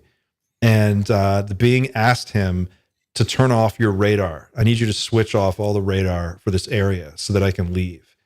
And there was something about the radar systems that they used that was interfering with the way this craft was supposed to operate. And he's like, I need you to turn it off. Only you can give this order. And it turns out this being, according to Philip Corso anyway, summoned him there to tell him this. So that, because he was the only person who could give the order. He was the base commander. And so he gave the order. He said, shut down the radars for whatever. and this being left. But one of the other things he told him was, he goes, I want you to shut down the radar. And Corso goes, what do you want? What's in this for me? What do I get? And the being told him, a new world if you can take it. And then that communication ends, and he leaves, and the being leaves. Really bizarre. And there's just so many stories of this throughout the decades of people having these telepathic, every time they talk to a non-human intelligence, always telepathic. Every abductee says the same thing. Every contactee says the same thing. The Ariel school children said the same thing, all of them. You could hear it in your mind. It was in your mind. My experience, I could hear within about 20 minutes of taking ayahuasca, I heard a female voice in my right ear, like giggling. I could hear it or laughing. I heard this voice talk to me. It was very audible. And I just wonder if it's the same for everyone. Does everybody have the same experience? Or how much do psychedelics change the way that you're perceiving it? If you were doing it without the influence of psychedelics, would it feel like a different experience? Have you ever been able to repeat that at all, Pablo? Not that I have tried. I haven't tried. Especially now that I got into this work. If I'm being completely honest, I am a little scared of trying something like that, because with all the accounts that I've heard of people interacting with whatever that is, I don't feel like interacting with it. I want to report on what's happening, but I feel like if I do interact with it, I don't want for my judgment to be clouded in some way that will render me unable to report it properly as I want to. I see. I see.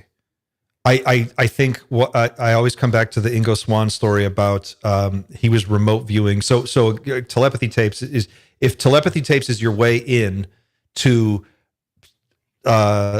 psychic phenomenon being real, telepathy being real, remote viewing being real, if that's for people at home, like if that's your way in, you're a hop, skip, and a jump away from the heart and soul of ufology, which is consciousness controlling all of this technology. And that leads us right back to Hal Puthoff and Russell Targ at Stanford Research Institute doing the initial remote viewing experiments for Project Stargate with Ingo Swann, who designed the training protocols that later went on to become standard operating procedure in the remote viewing world. And if you believe that that stuff is true, and you take those stories at face value, Ingo Swann straight up says that the entire planet is being subjected to some kind of telepathic interference field. You've heard this, right?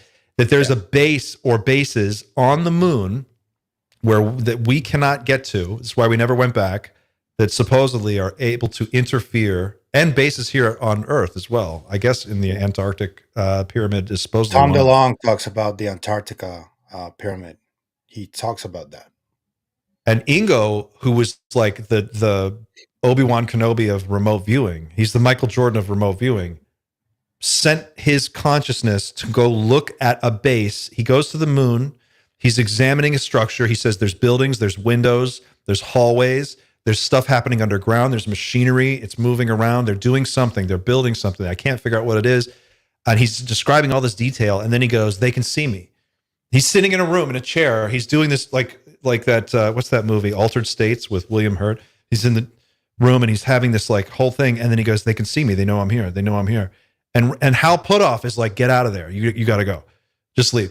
And he leaves and he's chased off by another telepathic consciousness, which means that if you can get there, if you can go there, then it's like, there's this whole other drama. There's a whole other layer. It's like Blade. Remember the movie Blade, where the vampires are like, they sort of like secretly run society and no one actually knows? It's like that, but there's like telepaths out there. This is the craziest thing I think that could ever possibly happen, and it just so happens to be really happening right now. You know, there's like another figure that we don't really talk about often, but I think should be talked about because he laid out the groundwork for both psychedelic research and telepathy research. And I'm talking about Dr. Andrea Pujarich. And he's like a key figure that a lot of people, when you ask them about him, they like get really cagey about it. And I still don't know why. I knew that he had some sort of connection with a group of entities he called the Nine. And when I asked Dr. Masters about this, because I know about the channeling that he went through, and in his book he talks about it, and he talks about it often recently. I asked him if it was possible that he also had a connection to the Nine, or he speaks to them, and he told me it's possible that it's a group that is similar to them, if not them. Yeah, and I'm like, whoa. It That's why I sounds think like Masters is so central to the story. it sounds like to some extent it would be like trying to explain to an uncontacted tribe what the internet is, and then like showing them the internet without ramping them up for it. There's like a psychic internet. There's like this whole other layer of reality that for some reason we generally just can't really get at, but these children somehow are able to. And it makes you wonder, is it something that you can switch on and off? Could psychedelics be the key to like opening that pathway? Or are we just not there yet? And it takes a more advanced being to be able to operate. It's kind of like, I imagine it's like swimming in the ocean at night in the dark, and we can't see, but there's stuff under the water all around us moving around, and you know it's there. And they can see you. They know where you are, but you cannot really make out what that. Like, we don't actually have the full ability to operate in that environment. We maybe can do it a little bit, but maybe we're just not there yet. And there's this whole other layer to what's going on that they're very proficient at. Do they get into? I just wonder in the telepathy tapes in the later episodes. How deeply does this get into UFOs? Does it? No, not at all. They don't. But Kai has spoken about people approaching her to realize that it is so interconnected that she's now reading up on everything she can, and she agrees it is intimately connected. So I don't know if you guys noticed, but Jesse Michaels just released his interviews with both Kai and Dr. Powell, and they talk about that. And she makes that admission that yes, UFOs are deeply connected to this whole story, and I'm pretty sure she's gonna start talking about it more. Because it sounds like if these kids were open to it and they agreed to do it, you could get them to give you the answers. They'd be able to just tell us what we need to know. Yeah, I dropped this direct question to her through text messages. She hasn't answered, but I asked her. I was like, "Can you ask the kids if they know or have an idea of what the phenomenon is?" And she hasn't responded. But I hope she does. She asked. At least I hope she asks. I don't know. Can you imagine, like, if you could? I mean, what could you do with that? If you had that ability, you could. I wonder how long it would take before somebody was like, "No, I'm a real legitimate psychic. Pay me, and I'll tell you whatever you want to know." Or that, I guess that's going to be one of the criticisms is like, well, why don't they all go win the lottery if they're that good? I think Dr. Putoff did talk about this on the Jesse Michaels episode. He had a weird answer, though. though. There was a group of remote viewers that started playing with the stock market, and when they reached like $60,000, they stopped. And I was like, "Whoa, that's hella." Yeah, I don't buy that. If you had a button, and you could push it, and every time you pushed it, $10,000 came out. How many times did you push that button? When would you stop? I mean, I guess that it has to do with how oriented we are towards this materialistic paradigm, right? And once you because I read about this on Carlos Castaneda's books, Don Juan, he talks about this, that the people that go after power almost always end up terribly. And the people that just go after the knowledge and the wisdom and servitude to others, those are the ones that usually don't even care about power. They just want to help the rest of us just keep moving forward and keep evolving. And I think it has to do with that, though, because Dr. Puthoff has never stricken me as someone who is after power, or, I don't know. I don't get that vibe from him either. I mean, I don't, it's hard to know. These are all just until you're sitting face to face with somebody and you really get to know them. It's hard to say. These are just people on the internet. But I think he doesn't strike me as that type of person. He seems like it must be amazing to know what he knows. It must be really weird to be Hal Puthoff and carry around the information that you have in your mind that you can't just share with anybody. We got to map his brain. Like, who could you talk to about, like, who do you call when you're just like, it's too much? I mean, we didn't even talk about Jimmy Carter passed away. Jimmy Carter passed away. He's one of the most famous UFO stories of all time. His whole story is like at the core of what's going on with ufology. Are they good or are they bad? Are they evil? Are they here to do us harm? Are they here to help us? I would love to know if we could get at least that answer, or if you could reliably go to a group of psychic children and get them to tell you, with 100% accuracy, anything. Man, where would you even start? What questions would you want to know? Damn.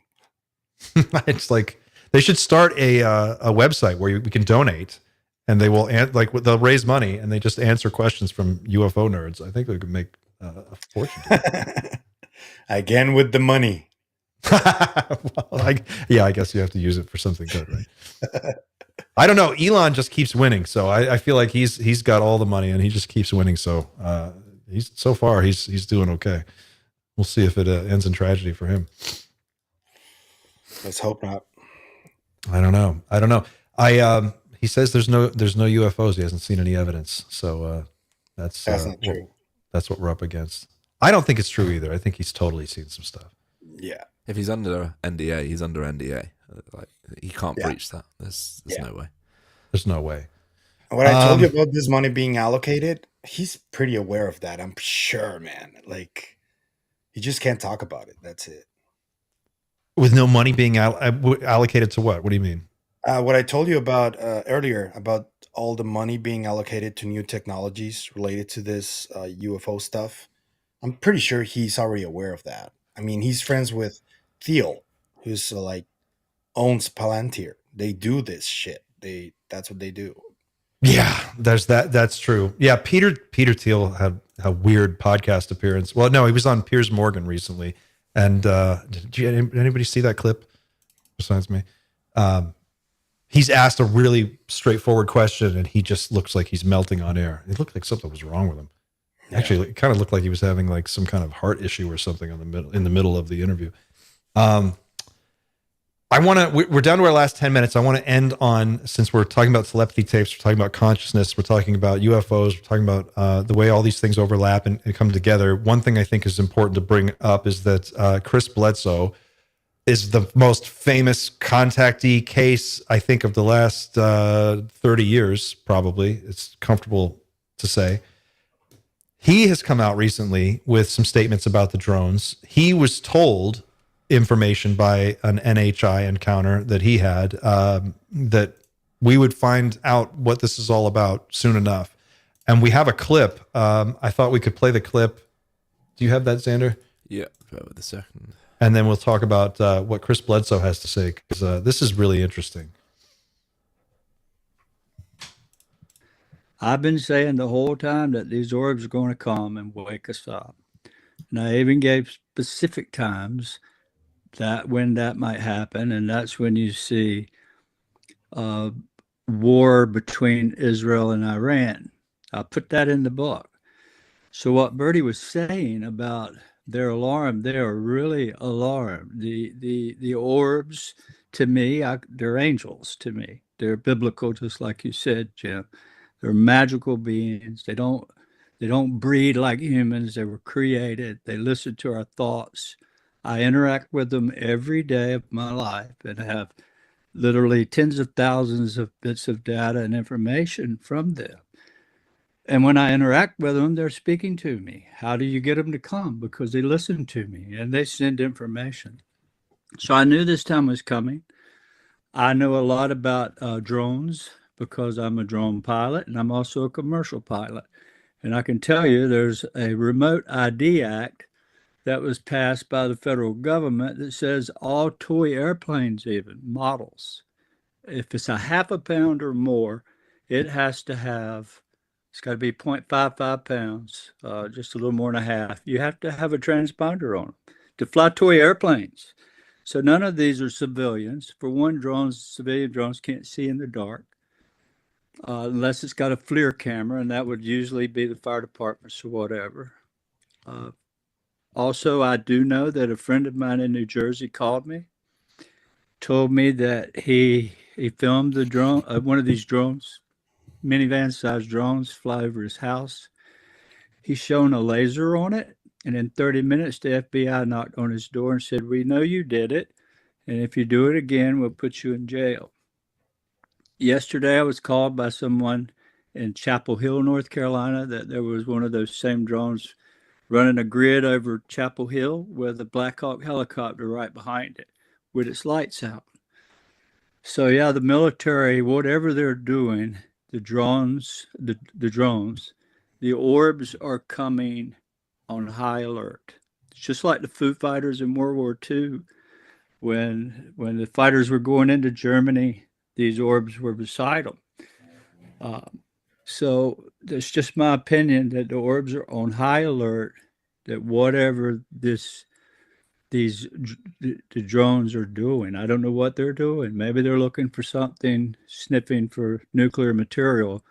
That would clearly explain why the orbs are coming in great numbers. And they're not going to stop.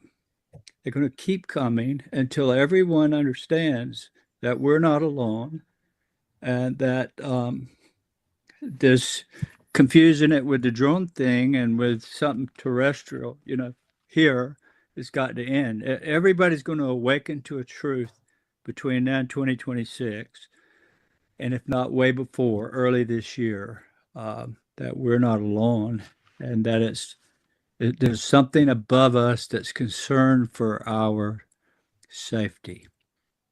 And it's the same thing with all these people that report seeing these orbs to me, and I have thousands that report to me that never send a MUFON or anywhere. They just reach out to me because they're fans.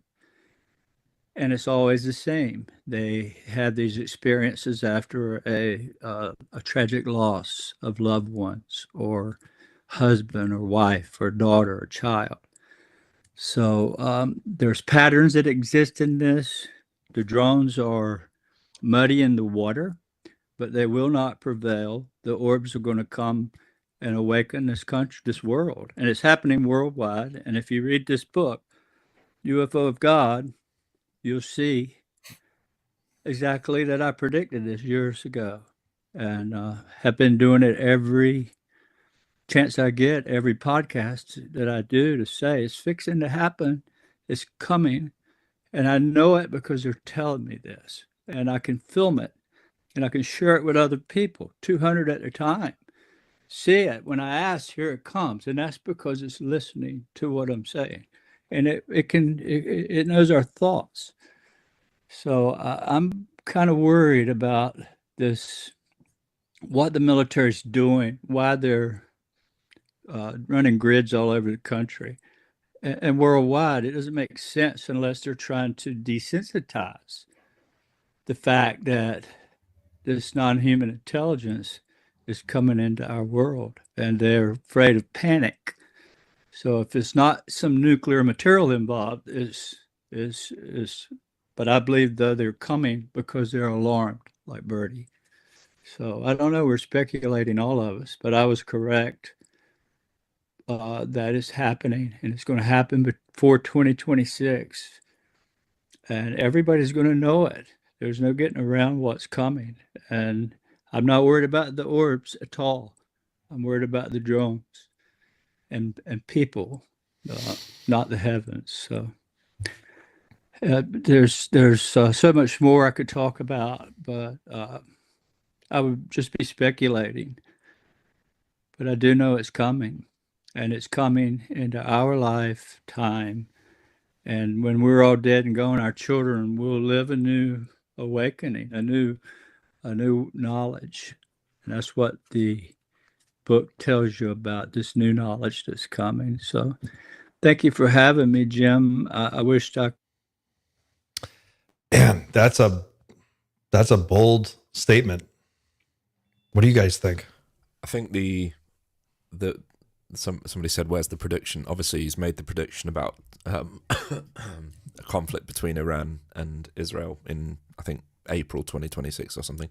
But he's also said just there that we're going to know what these are by 2026. He also said, if not early this year, I think he's talking about 2025 there. I know that I watched this. This was back in December. He also explicitly states that the drones aren't going to stop. That's a key point. So really, if it's going to take another year, we've got a year. He's saying we've got a year of drones that we can't explain. And I don't think that many populations around the world would stand for that. I don't think that they'd just let these unidentified planes and orbs just occupy airspace without making the government acknowledge it in some way. So that's my thought on it. That's why, for me, he's on some sort of timeline as well. He's on a countdown for me as well. Pavel, what do you think? Well, to those who keep thinking that Bledsoe shouldn't be even listened to, because I hear a lot about that. Let me just remind you that this guy, when everything happened to him, NASA and the CIA were at his door and have been investigating his case since it started. And they were already aware of his case even before they made contact with him. That should tell you a lot that he's being taken seriously by NASA and by the CIA. So his story is bizarre. If for those of you who aren't familiar with Chris Bledsoe's story, the best place to start is there's Richard Dolan did like a 3-part interview with him a few years ago. And if Richard asks the best questions, he's just a great interviewer, and he really gets at the heart of what was going on with this. Multiple witnesses, multiple orbs, missing time. They're chased in a truck all over town. They drive, try to escape these orbs. They're being followed by these things, and very close too. Unbelievable sightings. And then he has this encounter with a being who he calls the Lady, who's very clearly, obviously, some sort of like religious iconography construct. Seemed to me like some kind of hologram almost, the way he described it. And he's given this prophecy about what's going to happen in the near future. And of course, as he said there, it's all supposed to come to a head in 2025 or 2026. We've got Stephen Greer saying the same thing. We've got John Ramirez saying the same thing. We've got Jim Simivan, Lou Elizondo. Everybody's saying there's some kind of an event. And now we have these telepathic kids. It's just I think that's the new knowledge, no? Sounds like it, right? Like, I think what might be, I don't know what to make of it. Well, I think that's why I wanted us to really lay this out for 2025. I think we're teed up for 2025 to be the year of weird stuff that doesn't really make a lot of sense at first, but hopefully eventually makes total sense. Somebody's probably got it right somewhere, but there's so many different stories going on at the moment that it's impossible to pick a lane at the moment. But I think what might be quite a good idea for us specifically, I mean, Pav's got his own story about, everyone's got one of these stories in their lives. You've got one, Clint. You know I've got my own. So, and I've seen people in the comments saying they've got one as well. So we've said we're a safe space. Let's start sharing those stories and encouraging people to really get rid of the stigma. I would suggest if people want to share their story, get in touch with us.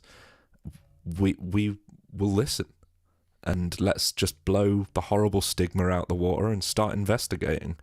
Because I love think that idea, man. one way or another, this year we're going to find out. So let's all be weird together. Let's all be weird together. I love it. And this is great because we're going to be doing call-ins again starting on Friday, and we're going to be doing that going forward so we can have people call in, share their stories. I would love to hear your stories. It's very strange, and I think I was recently just talking, we'll end on this and we can wrap it up, but I was talking to someone who's going to be a guest in a couple of weeks who is a mental health expert, and they were talking about the one-on-one individual encounters that people have. He said that, like, in his view, that's the thing that's going to change it for most people. It's going to be people individually just having their own experience and going, wow, okay, I know it's real. And you won't need the government. You're not going to need Luella Zondo. It's just going to be real for you. And I think there's something to it. I'm as excited as you guys are about what's to come, but I feel like we've been here for a while, this next year thing. So I don't know. Fingers crossed, right? All right, gang. I think we're going to go ahead and wrap it there. Thank you to everybody in the chat. Thank you to everybody who joined us today. A huge thank you to Pavel for dropping by and sharing some thoughts with us. It's always great to see you, Pavel. If you guys haven't already watched Pavel's interview with Matthew Pines, go to the Psychoactivo podcast YouTube channel and watch it. And what else, Pavel? Anything else they should check out while they're there? Yeah, well, I do a Kai lot Dickens? of smaller deep dives. I got the Kai Dickens and Dr. Powell interviews there too. And tomorrow I got Kristen Newton stopping by. So I'm going to interview she's her. great. Yeah, she's awesome. So Awesome. I got that tomorrow. Well, go there, subscribe, guys, follow Pavel, and stay up to date. We're going to be back on Friday with the Project Hestalin guys who are watching a UFO hotspot that is unbelievable. They're going to be here to talk about the stuff that they see and the scientific equipment that they've set up to measure all of the stuff that's going on there. It's going to be a great episode. I know you're going to enjoy it. Please, if not already a subscriber, consider subscribing. It only takes a second, doesn't cost anything, and it really does help us out. Thanks for watching. We will see you on the next one. Until then, keep looking up.